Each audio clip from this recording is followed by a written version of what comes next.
आज ମୁଁ ବନେଇଛି ପାଲକ ପନିର।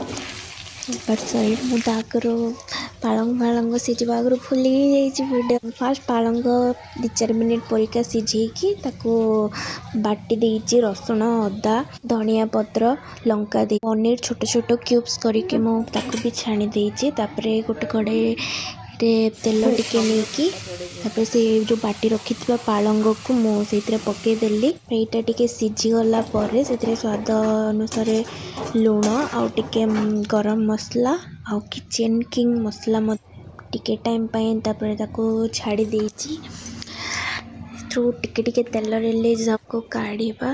ଦେଖନ୍ତୁ ସେଇ ସେମ୍ କଢ଼େଇରେ ଫୁଟେଇବି ବୋଲି ତାକୁ ସାଇଡ଼୍ରେ କାଢ଼ି ରଖିଥିଲି। ତାପରେ ସେ କଢ଼େଇରେ ଟିକେ ତେଲ ନେଇଛି ଆଉ ଜିରା ସୋରିଷ ଫୁଟଣ ଟିକେ ନେଇଛି ଶୁଖିଲା ଲଙ୍କା ନେଇଛି।